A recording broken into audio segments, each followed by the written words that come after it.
Hi guys, so I'm here again in front of my green screen, and this time it works. I got new lighting and I figured out how to run it, and it still needs some fine tuning.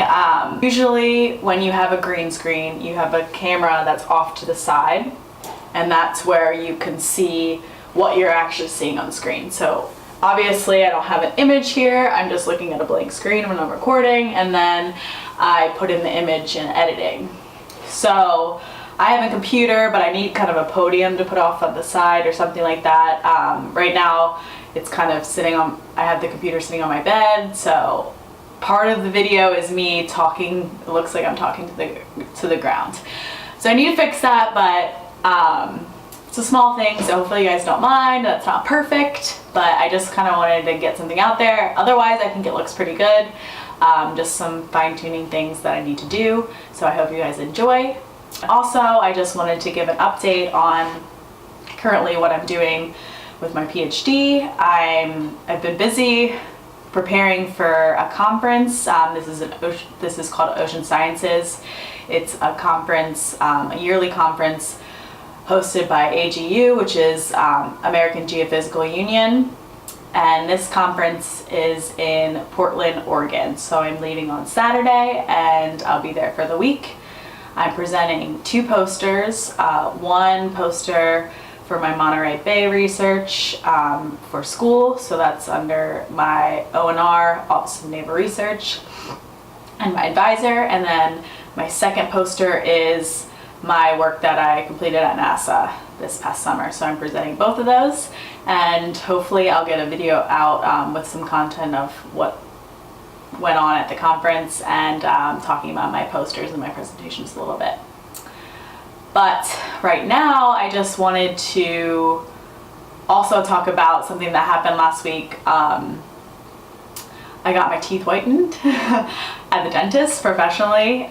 This is just kind of a random topic that I wanted to discuss because a lot of people have asked my experience on it, and I just wanted to start off by saying that I don't have sensitive teeth. Well, I thought that I didn't have sensitive teeth. Basically, the teeth whitening that I've used in the past, kind of the at-home kits, Crest white strips, or like the Hello Smile bright white, whatever the Instagram gels tray things are, I've used, and I've never had sensitivity from those at-home whitening kits. Therefore I thought, okay, professional whitening can't be that bad. I've never used Sensodyne. I don't really have sensitive teeth. Even eating cold things, I've never had an issue. So I thought, okay, why not try it? I don't think it's going to be that bad. But I wanted to go through a few things that I learned from the experience, and the first one being that it probably will be painful for you if you have sensitive teeth, especially if you're sensitive to the Crest white strips and things like that. It would be painful probably to go through the process, but I'm just kind of going to go through my experience. I went to the dentist last week, and I came in and they sat me down. They said, okay, we're going to do 2 20-minute treatments. Basically I laid back in the chair, they opened my mouth, this big thing, and put something along my gums to protect them, and then put the whitening stuff on for 20 minutes. And they asked me if I wanted suction, so that's the first tip that I would use. Definitely use suction, because when you're laying down with your mouth open and all the spit and stuff is coming down, it's gross, but like it feels like you're choking on it. So ask for suction. That's number one tip. Also, they'll tell you not to touch your teeth with your tongue, and that's really important because I accidentally did that, and it ended up, the whitening bleach ended up getting on my gums, and it was super painful and actually kind of tore my gums up for the next few days. I had a hard time brushing my teeth because they were all ripped up. So that's a good tip. Definitely don't touch your teeth with your tongue while you're in there.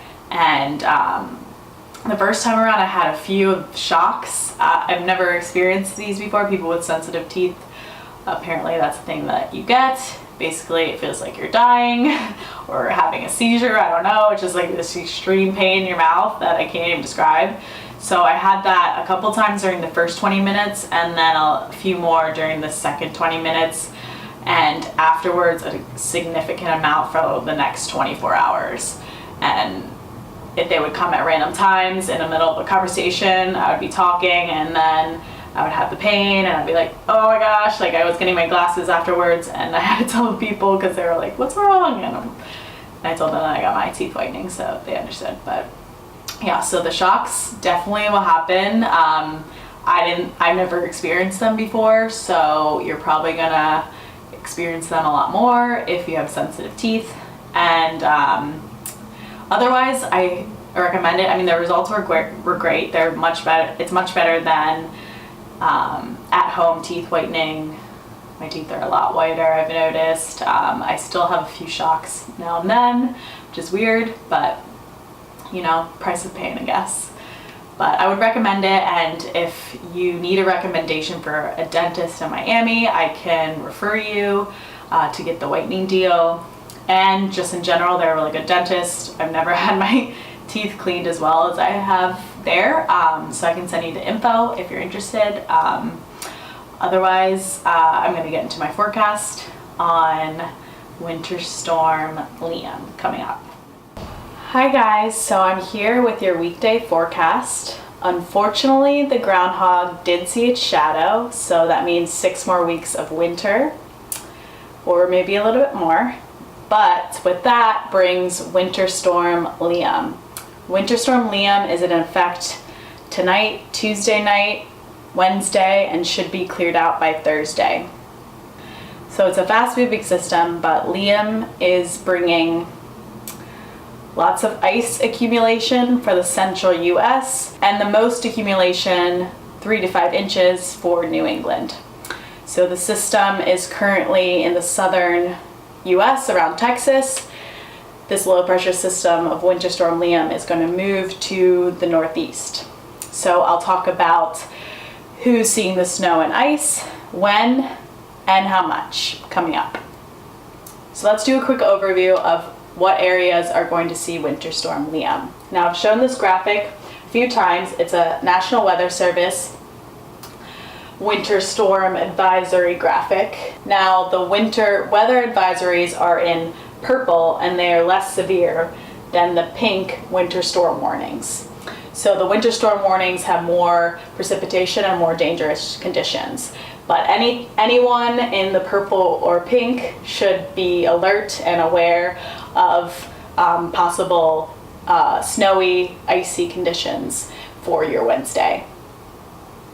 Now, let's start out. So tonight and into tomorrow, northeastern Texas, seeing winter weather advisory. Other areas affected are Oklahoma, Missouri, and Arkansas. And you can see that little area of maroon is an ice storm warning. So this is significant amount of ice that is more than 1/4 of an inch. So that's in the overnight hours tonight, and dangerous conditions, driving conditions for the morning. A little bit more north tonight is seeing in Nebraska and Kansas, as well as Iowa and parts of southern Missouri, all have winter weather advisories tonight, so some snowfall for those areas. Illinois, southern Indiana, northern Kentucky, and Ohio are all seeing winter weather advisories, and Ohio and northern Kentucky have winter storm warnings, so more accumulation possible for these areas.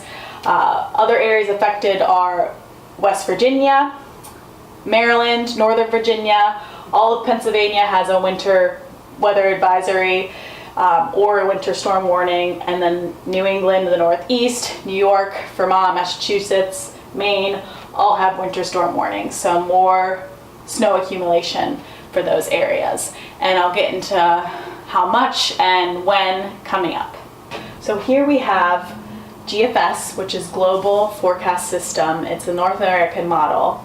These are 500 millibar, which is the pressure, and these are geopotential heights. And basically these show where the highs and the lows are in the weather patterns, so over the United States in this case. And I just wanted to point out this low pressure system, which is Winter Storm Liam, over Mississippi and Alabama. So this storm tonight is going to move to the northeast and bring with it lots of ice for the northern, northeastern states, ice and snow, and then rain for the southern states. So pretty much all up and down the East Coast is going to see a wet Wednesday coming up. So I talked about the north seeing ice and snow and the south seeing rain, and this is because of our temperatures. So our temperatures that are below freezing are in the blues and purples, and those, you can see that line. Above that line are where you're going to see ice and snow, and below that line where temperatures are above freezing is going to be the rain for the southern states. So keep an eye out for that line that I'll talk about coming up when we look at the precipitation. So here is the GFS 6-hour precipitation rate, and I wanted to point out the areas in pink are the freezing rain, where your ice is going to be a combination of sleet. The green is rain, and the blue is snow. Pretty intuitive. Now, this image is valid at 1 a.m. tonight, Wednesday morning. And you can see when we looked at the graphic from the National Weather Service, that area in pink, it's highlighted in pink on this graph, right over Missouri and Arkansas. So I wanted to point out that most of the ice for the ice storm warning that we saw on the National Weather Service graphic will be tonight, and you can see it on this image in Missouri and Arkansas. So a lot of ice, dangerous conditions from the morning, as well as any of the areas seeing that pink freezing rain, sleet combination. So southern Illinois, Kentucky, northern Kentucky, southern Indiana, all seeing some freezing rain overnight tonight. Also, we saw the winter weather advisories to the north. So Nebraska, Kansas, Iowa, and northern Illinois seeing some snow tonight. Winter Storm Liam is moving to the north, and that track of pink ice is moving to the north as well. So kind of follow that line, and the areas affected for your morning commute are southern Indiana, Ohio, into Pennsylvania, western Maryland, all seeing some ice for the morning commute. So dangerous conditions, be alert on the roads, and to the north of that, around the Great Lakes, seeing some snow. And to the south, kind of below that pink line, it could see some severe weather in the morning. Now, moving into the afternoon, 1 p.m., that pink line of ice is breaking up now, kind of trailing off, turning more into snow, but still some areas in Kentucky, Ohio, central Pennsylvania, New Jersey, parts of New York, Maryland could be seeing some freezing rain or sleet during the afternoon, and much of the Northeast is covered in snow, pretty much all of Pennsylvania, and as well as New York, all seeing some snow or mixed precipitation in the afternoon. Now for the evening commute, who's going to be affected at 7 p.m. Pennsylvania seeing some snow, West Virginia, New York, and into New England, all seeing the most snow for the evening commute. So be aware of that. So most of the freezing rain and sleet should turn into snow for the evening as temperatures get cooler overnight, but dangerous conditions still driving in the snow. So be cautious and careful. And just wrapping things up, how much snow really are we going to see? Places like Pittsburgh could see 3 to 5 inches, and Boston 3 to 5 inches as well. New York is going to see 1 to 3, so kind of on the outskirts, pretty much outside of Pennsylvania, and New England is going to see probably 1 to 3 inches. So a little bit less for those areas, and further into the central United States around 1 inch. even though there's not a lot of snow, there are still dangerous conditions out there associated with Winter Storm Liam. And finally, 7 a.m. on Thursday morning, Winter Storm Liam has moved off to the north and out of our way. And you guys should get a little break from the snow for the next few days, but there could be another system moving in for the weekend. So stay updated with my Instagram stories and subscribe to my channel if you want to hear more of my forecast. And I hope you guys enjoyed, and I hope you have a great Wednesday and rest of the week.